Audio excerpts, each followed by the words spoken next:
¿cómo están? Hoy les vamos a hablar de los órganos que existen dentro del Estado para el trabajo o la representación de los estados en el marco de la comunidad internacional.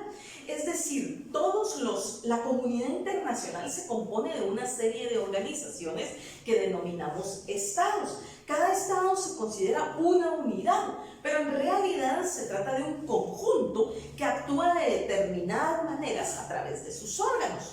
Estos órganos pueden ser centrales o descentralizados. Normalmente las constituciones políticas o el instrumento que hace las veces de constitución en cada país determina quiénes o cuáles son los órganos centrales. En algunos lugares se les conoce como presidentes, es el caso de Guatemala. En otros lugares se les conoce como primer ministro, jefe de Estado, y tienen una serie de nombres distintos. También el siguiente órgano centralizado que hay en todos los países es el canciller o ministro de Relaciones Exteriores o ministro de Asuntos Foráneos, o cada estado le denomina de distinta manera, de acuerdo a su ley orgánica. Cuando decimos un instrumento que sea como la Constitución o que haga las veces, ya sabemos que la Constitución, en el caso de las repúblicas democráticas, es el instrumento que no solo contiene algunas regulaciones o pone un marco jurídico en el que actúa un país, sino define algunos de sus órganos, pero que en otros países ese documento se llama Carta Magna o se llama de otra manera. Entonces, los órganos centrales son esas dos figuras, el presidente o quien haga las veces de presidente y el ministro de Relaciones Exteriores. Estos dos órganos centrales tienen algunos derechos que son bastante similares. Tienen derecho a representar, a argumentar, a participar en cualquier reunión, a ser parte, a firmar disposiciones, a presentar la posición del país, a conciliar, a negociar cualquier tipo de tratado, y eso sin necesidad de presentar ninguna credencial. Porque ustedes se van a preguntar, ¿y por qué no es necesario presentar alguna credencial? Porque normalmente todos los estados que participan en la comunidad internacional son notificados de cuando hay un nuevo presidente y cuando se cambia a la persona que ejerce las veces de ministro, de canciller o ministro foráneo, de Relaciones Exteriores o como quieran llamarle. En ese sentido, se consideran ya acreditados y no es necesario que al momento de participar presenten sus credenciales. Otra cosa que es segura para estos dos órganos centralizados es que cualquiera de los dos puede tener un escaño, no a la vez, sino uno u el otro, puede tener una silla en la Asamblea del Consejo General de Naciones Unidas. ¿Por qué tienen una silla? Porque todos los países que son parte de la ONU tienen segura esta silla y normalmente son representados por una de estas dos figuras o por un tercero que es un delegado específico para este tema, que es la manera en la que suele hacerse, y que él, cuando llega al principio y ejerce esa potestad, sí debe presentar las credenciales correspondientes. Siguiendo con el tema, adicionalmente a los órganos centrales que tienen una serie de beneficios diplomáticos consignados en la comunidad internacional, es que el jefe de Estado, cuando se presenta ante otro país, debe avisarlo previamente, debe ser tratado con consideraciones. Ninguno de estos representantes puede ser juzgado por leyes nacionales de otro país que no sea el suyo. Esto inclusive sin importar si el delito que cometió es de carácter privado o se trata de un asunto en el marco del ejercicio de sus funciones. Algunos expertos actualmente dicen que si se trata de un asunto de índole privado, sí el procedimiento es juzgarlo de otra manera. Pero la práctica internacional nos ha enseñado que esto no se da así. cuando un jefe de Estado se ve involucrado o un ministro de Relaciones Exteriores en un asunto de cualquier tipo, incluido un accidente automovilístico o cualquier cosa, todas sus credenciales y privilegios diplomáticos son absolutamente respetados, y normalmente la cosa más estricta que un país hace en contra de estos funcionarios es solicitarles que regresen a su país.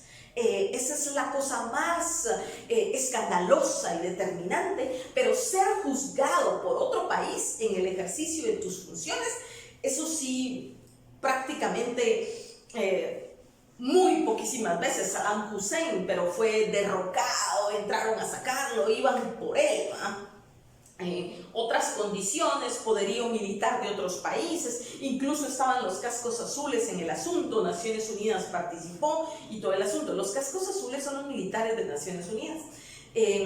Bueno, esos son los órganos centrales y de esta manera son considerados por la comunidad internacional. Por otra parte, tenemos a los órganos descentralizados. ¿Y quiénes son los órganos descentralizados?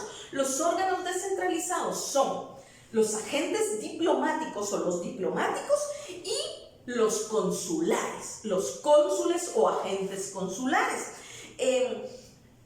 Estas personas, aunque sí tienen inmunidades y privilegios, igual que los órganos centralizados, son distintos y gozan de algunos no, pero se extienden a otras cosas. Cuando alguien es enviado de diplomático, ya sea de jefe de misión o parte del equipo diplomático de una misión, se le conceden ciertas inmunidades y privilegios. Por ejemplo, no tienen que tramitar ningún tipo de visa, permiso, inscribirse como extranjeros, nada de eso. Lo que ellos tienen que hacer sí es presentar ante el Estado sus credenciales, es decir, los documentos que los acreditan como tales. Y normalmente, después de presentar esos documentos ante el ministro de Relaciones Exteriores, o como sea que se llame en otro país, solicita una cita o una entrevista con el presidente del país al que está llegando. En ese sentido, se suele conceder una cita, una entrevista, suelen reunirse, ahí hablan de los intereses comunes que se tienen entre ambos países y de una vez se establece más o menos cuáles son las directrices que este diplomático viene a ejercer como jefe de misión del cuerpo diplomático de un país determinado. No debemos confundir la diplomacia con la política exterior. La diplomacia, de hecho, es el instrumento o el medio del que un Estado se vale para poner en práctica la política exterior que ha sido determinada por el jefe de Estado y conjunto de ministros, ¿verdad? En ese sentido, el diplomático a cargo y todo ese equipo lo que trae, por eso se llama jefe de misión normalmente, o misión, así se le dice al conjunto de diplomáticos, son una misión, porque suelen llegar a un país con determinadas indicaciones e instrucciones de lograr algo. Por ejemplo, los jefes diplomáticos de Guatemala en algunos países tienen como misión central, y lo digo porque conozco a algunos y he visto cuáles son sus misiones, posicionar algunos productos, ya sea tradicionales o no tradicionales. Por ejemplo, suelen tener un equipo que incluye agregado cultural. En Guatemala, cuando hay una misión diplomática, el agregado cultural suele ser súper importante, porque eso es lo que vendemos. Vendemos al país. Lo que las misiones diplomáticas en Guatemala casi siempre tratan de hacer es fomentar el turismo, que algunos productos se puedan vender, establecer relaciones comerciales con otros países para ampliar el mercado de algunos productos, y esas son las misiones que llevan nuestros diplomáticos normalmente. También cuando se estaba firmando la paz, eran otras las misiones diplomáticas, pero nuestros diplomáticos normalmente lo que tratan de hacer es dar una cara agradable del país, presentar a Guatemala como un país en el que se puede invertir, en el que se puede visitar, se puede pasear, una serie de cosas. sé que parece que los países no deberían invertir en eso, pero es de las cosas en las que más Guatemala invierte. Y cuando se trata algunos temas en los que más Guatemala invierte a nivel diplomacia, es en posicionar comercialmente el país. Y hay algunos países que son súper eficientes en el tema. ¿Qué otras cosas hace la diplomacia de Guatemala? Vender todos los asuntos ambientales que se hacen, ¿para qué? Para la obtención de fondos que se den en calidad de donación para seguir invirtiéndole al tema ambiental. ¿Qué más se hace en el país a este respecto? El tema de la pobreza y la extrema pobreza. Se presenta a otros países para evidenciar que el país todavía necesita algunos financiamientos en ese tema. Esas son las misiones y depende del país en el que estés. Por ejemplo, si vas a ser el embajador de Guatemala en Uruguay, Uruguay no es donante. Entonces, en Uruguay no vas a tratar ningún asunto de posible donación para el país, sino que, por ejemplo, vas a evaluar, los uruguayos toman un montón de mate, tienen el mate como su bebida principal. Entonces, se podría colocar o darle algún tipo de posicionamiento al café en Uruguay, o qué tanto le interesa comprar textiles de Guatemala, o ese tipo de cosas, ¿no?, que nosotros producimos y que se podría exportar a Uruguay, establecer esos lazos. O los uruguayos que normalmente son una media de clase, son clase media la mayoría, pero clase media bien posicionada, podrían invertir en viajes. ¿A dónde viajan los uruguayos? ¿Qué tanto conocen de Guatemala? ¿Y qué tanto les podría interesar conocer Guatemala? Esas son las cosas que el embajador hace, esas son las cosas que el embajador vende en otro país. Por supuesto que si sos el embajador de Guatemala en Estados Unidos, tu tema principal son los migrantes, ¿verdad? Cómo trata Estados Unidos a los migrantes, qué se puede hacer por ellos, crearles documentación, etc. Entonces, tu misión depende mucho del lugar al que te manden. Y hay lugares a los que se les conoce como regalos o paraísos. Si te mandan de embajadores, es un regalazo, ¿eh? Por ejemplo, el embajador de Guatemala en Francia o así. Otra cosa al establecer relaciones diplomáticas que se debe entender es que los países tienen relaciones diplomáticas con todos casi en el mundo. Y eso les da derecho a mandar cónsules, embajadores, equipos diplomáticos, pero no es una obligación de ningún Estado. Ningún Estado está obligado a mandar ni cónsul, ni embajador, ni nada. En ese sentido, los países tienen relaciones más cercanas con quienes sí tienen equipo diplomático en su país, y hay países que ninguno de los dos se ha enviado embajador y por lo tanto las relaciones no son tan directas como con otros países.